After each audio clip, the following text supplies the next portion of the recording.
Assalamualaikum warahmatullahi wabarakatuh. Salam sejahtera untuk kita semua. Perkenalkan, saya Endah Puji Astuti dari Program Studi Bisnis dan Manajemen Retail Politeknik STI Bisnis.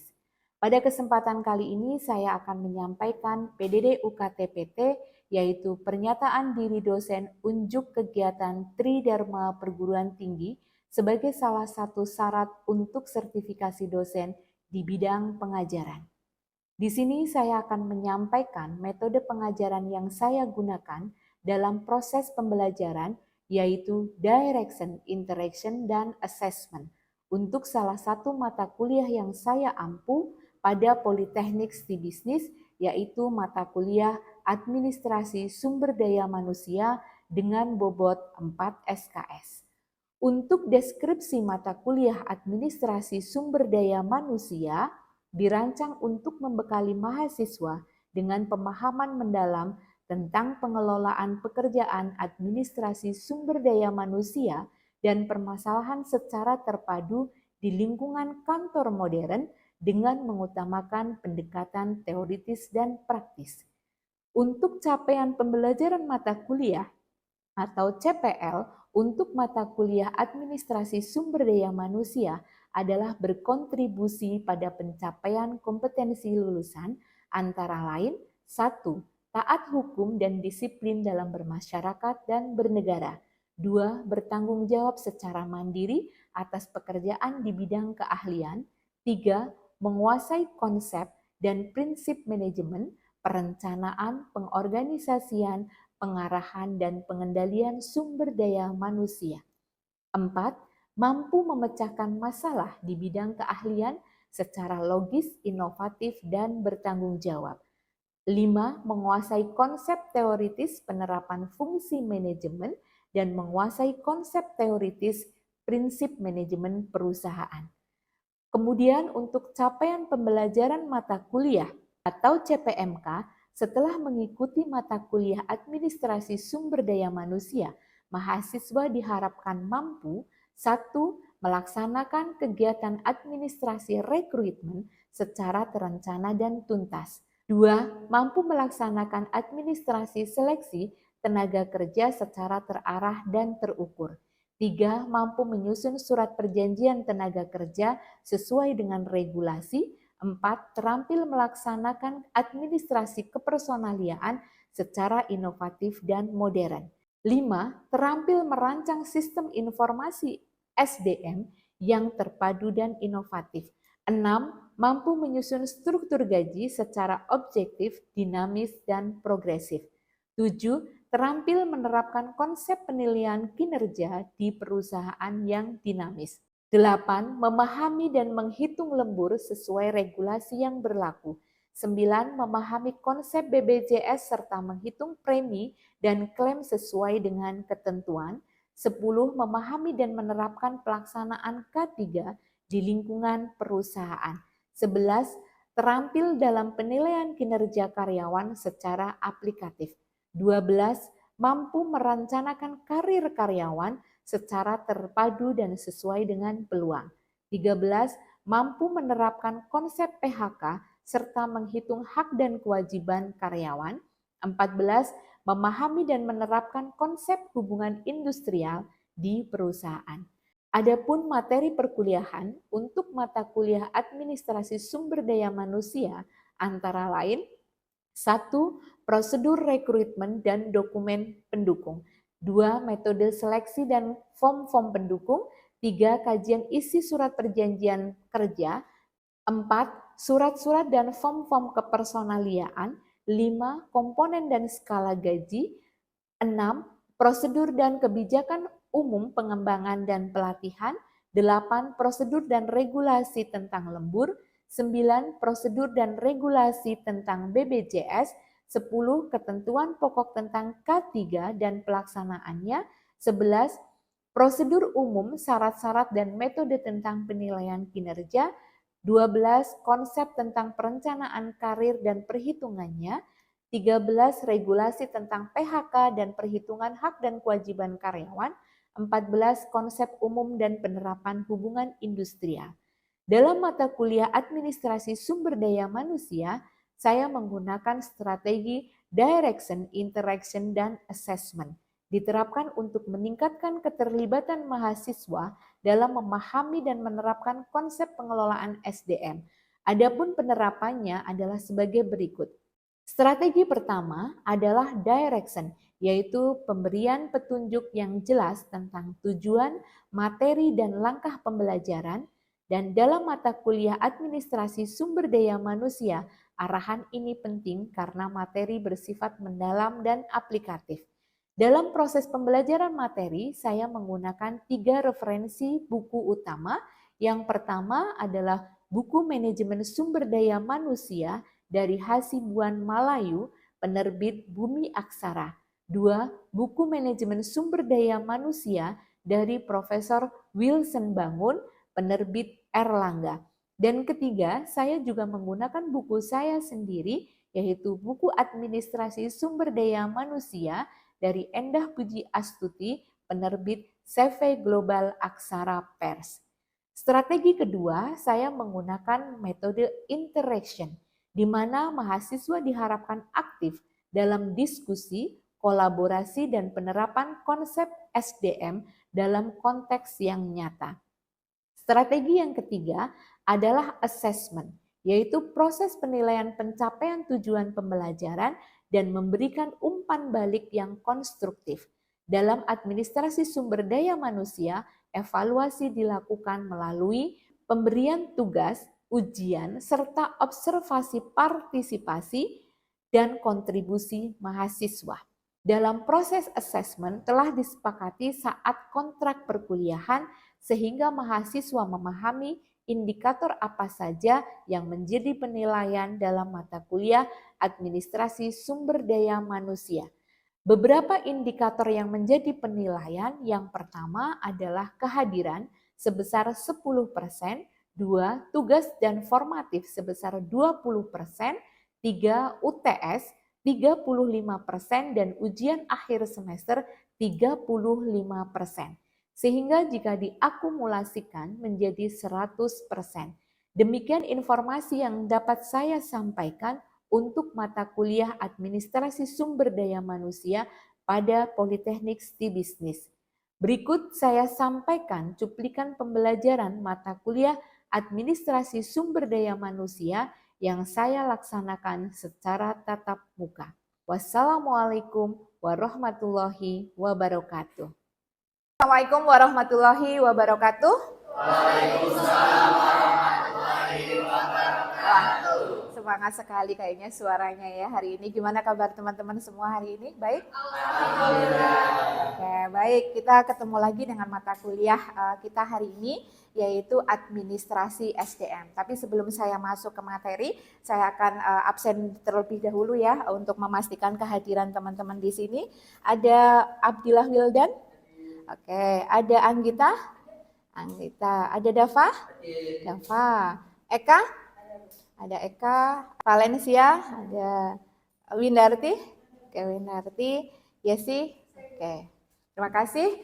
Baik, untuk materi pada hari ini, minggu yang lalu kita sudah membahas materi mengenai administrasi rekrutmen ya, di mana minggu yang lalu saya sudah menjelaskan bagaimana proses untuk menganalisa kebutuhan tenaga tenaga sumber daya manusia, terus kemudian bagaimana saluran-saluran rekrutmennya, bagaimana mendesain sebuah lowongan pekerjaan. Nah, pada sesi hari ini atau pada kesempatan hari ini saya masuk ke materi berikutnya, yaitu berkaitan dengan administrasi seleksi calon tenaga kerja. Ya, teman-teman di sini ada yang sudah pernah melakukan seleksi atau mengikuti seleksi? Sudah pernah. Oke, Mbak Amel ya. Mbak Amel pernah seleksi di mana? Di studio ya, di studio. Untuk posisi apa? Untuk posisi hostline. Untuk posisi hostline. Tes yang pernah dilakukan selama proses seleksi itu apa aja kira-kira? Mendeskripsikan suatu produk. Oh. Di situ dari atasan saya itu menilai dari segi intonasi, pelafalan, dan juga menilai dari segi kosakata. Oh gitu, ada tes wawancara, terus kemudian ada simulasi kerja langsung ya selama 3 hari. Selama 3 hari, oke. Ada lagi yang sudah pernah mengikuti? Oke Mbak Anggita. Oh, Absolut Nusantara. Di situ tesnya apa? Atau seleksinya apa saja yang pernah dilakukan? Mm-mm. Mm-mm. Mm-mm. Oh gitu. Penyesuaian warna ya, tapi diukur dengan kecepatan gitu ya. Ada lagi yang mungkin sudah pernah mengikuti seleksi di perusahaan? Ada lagi? Oke, Mbak Yesi pernah di mana? Oh, di Jogja Mall Tegal. Ada proses seleksi yang dilakukan itu apa saja di Jogja Mall Tegal? Interview? Oh, ada proses pelatihan. Itu kayak dengan gerak cepat dan apa saja yang perlu ditanyakan kayak misalkan kartu member dan sebagainya. Gitu. Oke, mungkin teman-teman di sini sudah sebagian besar sudah pernah mengikuti yang namanya seleksi ya.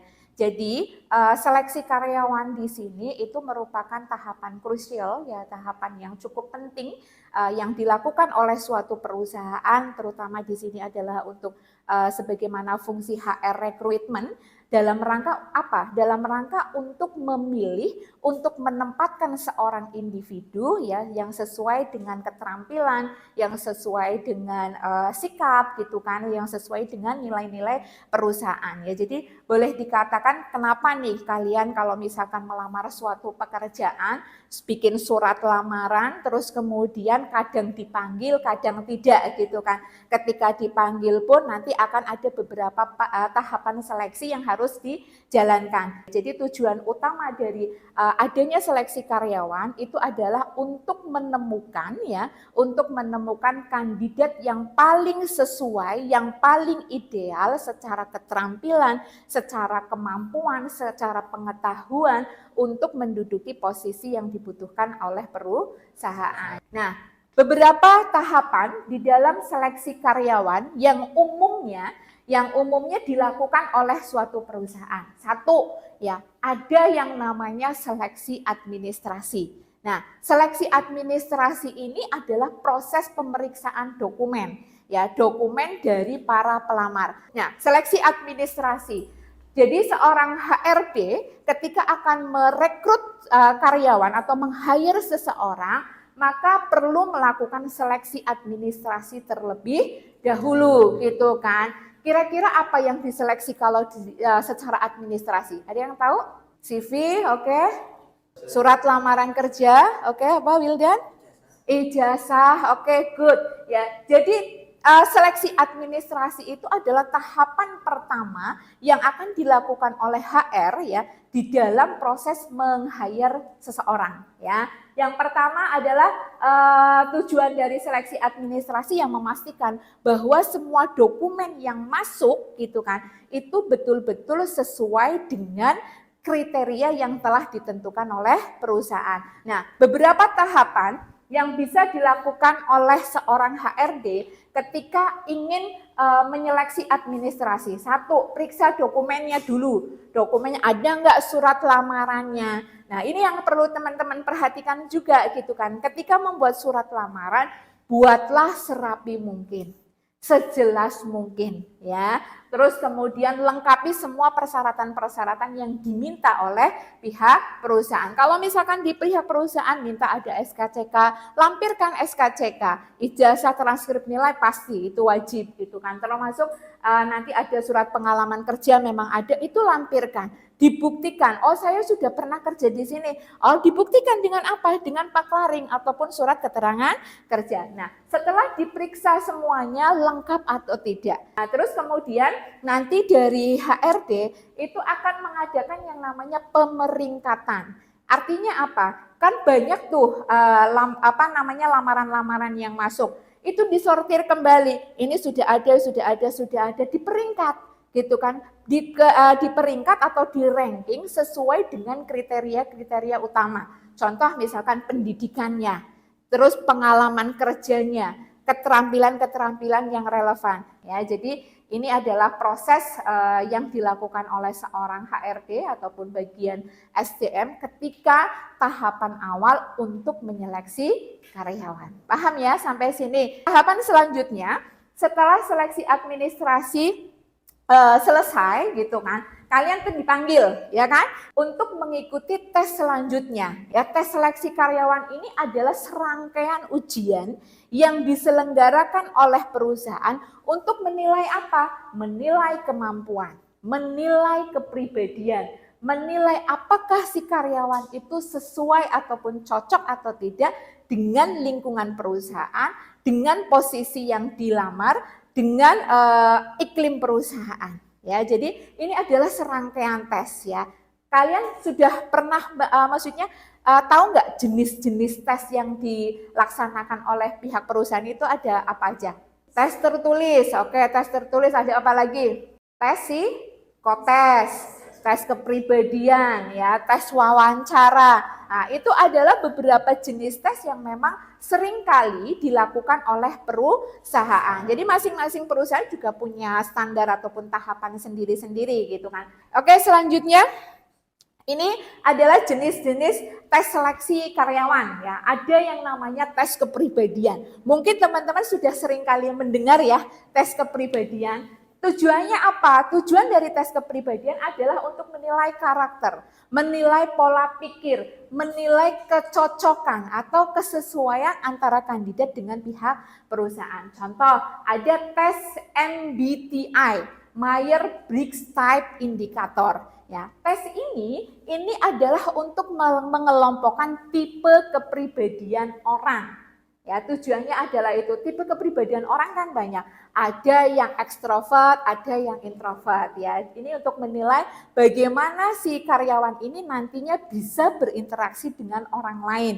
Nah, terus kemudian apakah ketika misalkan kalian itu mengambil suatu keputusan berdasarkan feeling atau berdasarkan logika? Ya, itu adalah tujuan dari tes MBTI. Terus kemudian ada namanya tes Big Five Personality ya. Jadi di sini ini untuk melihat apakah kandidat ini orang yang teliti, orang yang terbuka gitu kan, orang yang mempunyai empati ya. Ini adalah salah satu contoh tes Big Five Personality untuk mengukur apakah kalian orang yang terbuka dengan suasana yang baru, apakah kalian orang yang kooperatif, apakah kalian orang yang mudah cemas. Ini adalah tujuan dari tes Big Five Personality.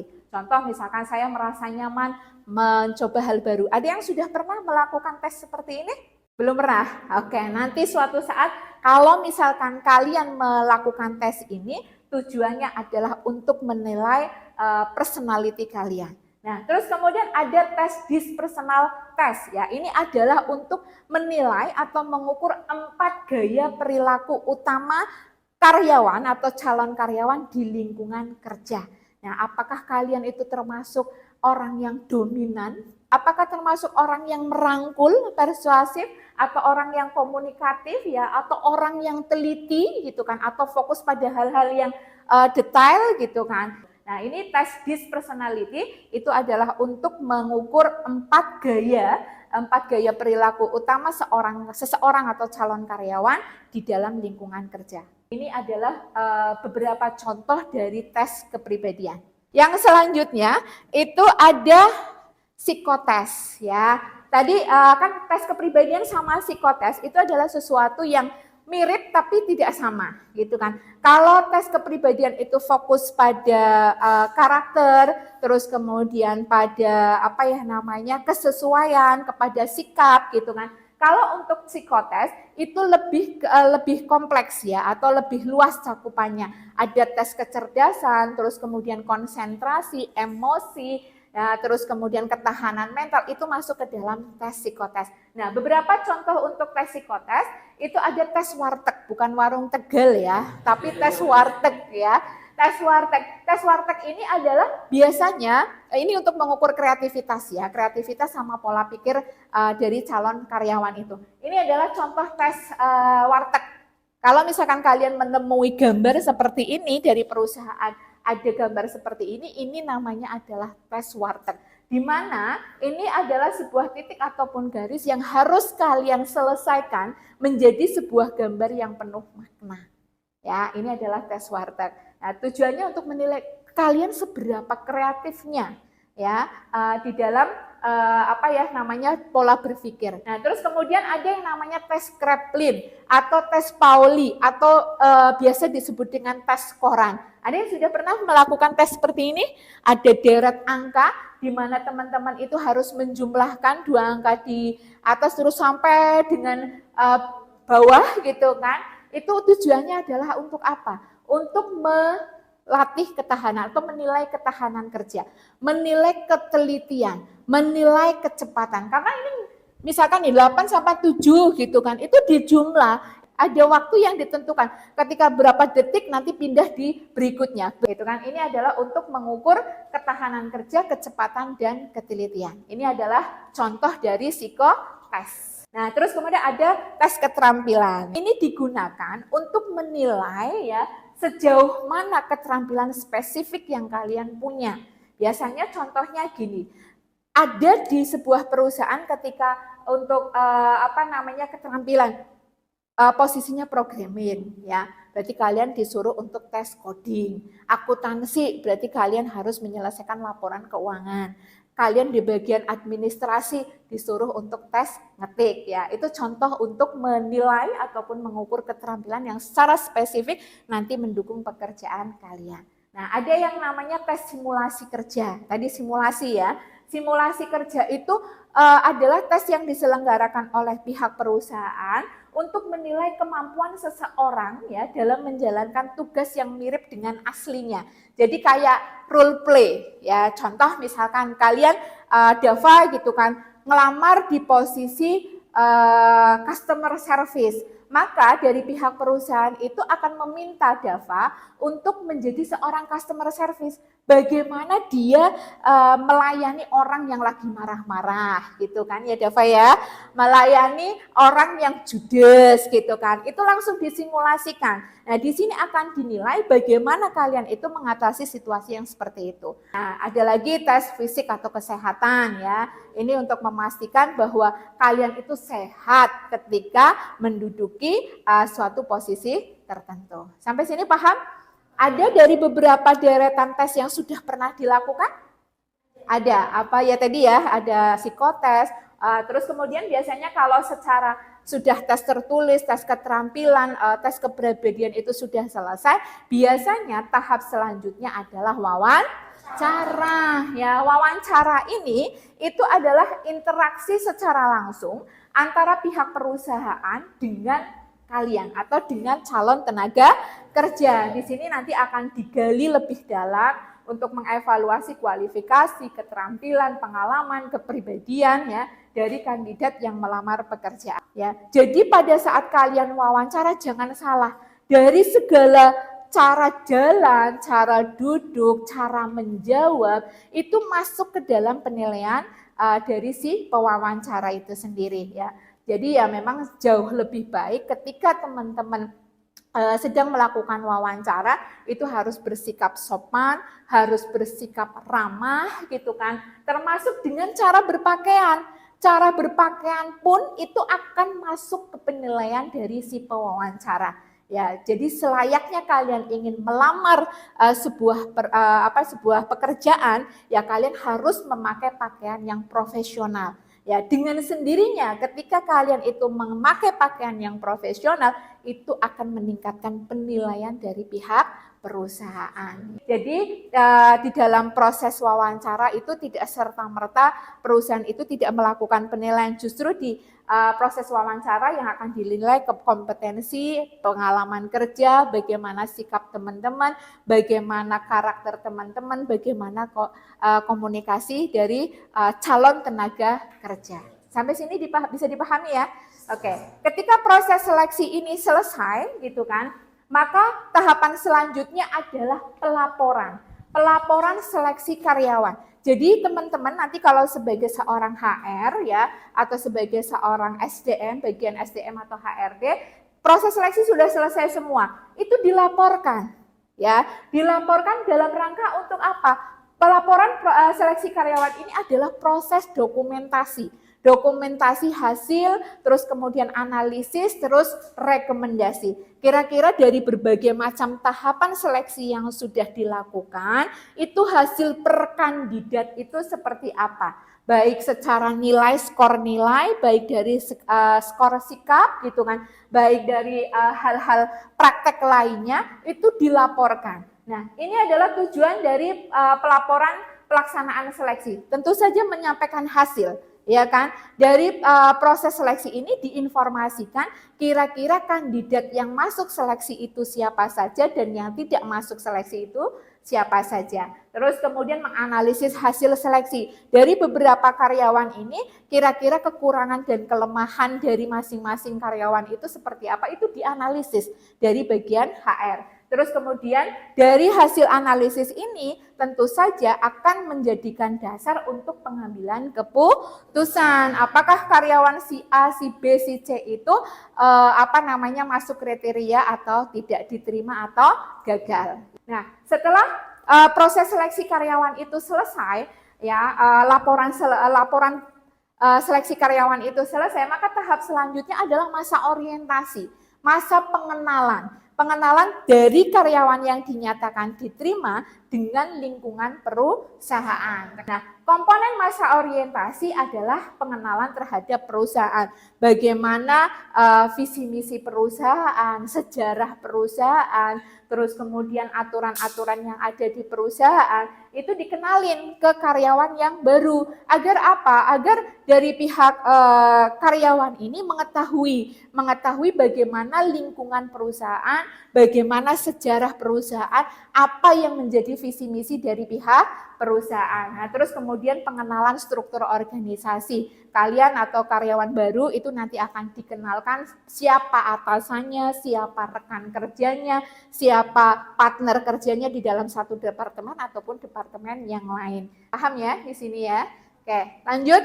Yang terakhir, ini adalah setelah masa orientasi kalian itu selesai gitu kan, maka seorang HR atau bagian SDM itu wajib melakukan pelaporan orientasi, yaitu mencakup penilaian terhadap proses orientasi dan pengumpulan umpan balik untuk perbaikan di masa yang akan datang. Ya, itu adalah beberapa langkah yang dilakukan oleh pihak perusahaan di dalam proses seleksi karyawan. Ya, jadi penting ya bagi teman-teman semuanya nanti kalau misalkan berada di posisi HR ataupun HRD atau posisi SDM ataupun nanti ketika teman-teman mengikuti proses seleksi, bahwasanya setiap perusahaan ketika mau merekrut suatu karyawan, seorang karyawan itu ada tahapan yang namanya seleksi karyawan, di mana seleksi karyawan itu ada seleksi administrasi, terus kemudian ada beberapa jenis tes yang harus dijalankan, terus kemudian ada proses wawancara yang harus diikuti, sampai dengan nanti dari pihak HR akan membuat yang namanya pelaporan pelaksanaan seleksi karyawan dan pelaporan masa orientasi karyawan. Sampai di sini paham semuanya ya? Paham ya? Jelas apa yang saya sampaikan? Oke, ada yang mau ditanyakan? Oke. Izin bertanya mengenai seleksi administrasi, bagaimana HRD itu dapat memastikan bahwa dokumen tersebut itu asli? Nah, biasanya kalau misalkan untuk di ijazah itu kan bisa dicek melalui PD Dikti gitu kan. Terus kayak KTP itu juga bisa dicek melalui NIK-nya kayak gitu. Kalau untuk masalah yang keabsahan data biasanya pengecekannya adalah seperti itu. Jelas ya semuanya ya? Oke, baik, kalau misalkan memang tidak ada pertanyaan yang lain, saya akhiri untuk perkuliahan hari ini. Nanti untuk tugas pertemuan yang akan datang, rencana saya akan mengadakan simulasi proses seleksi karyawan. Nanti saya akan bagi beberapa kelompok, siapa yang akan bertugas sebagai pewawancara atau pihak perusahaan, siapa nanti yang akan bertugas sebagai pelamar pekerja.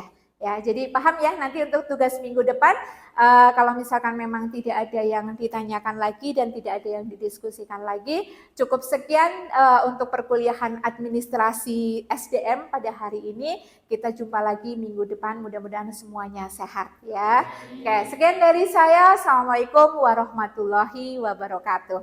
Waalaikumsalam warahmatullahi wabarakatuh.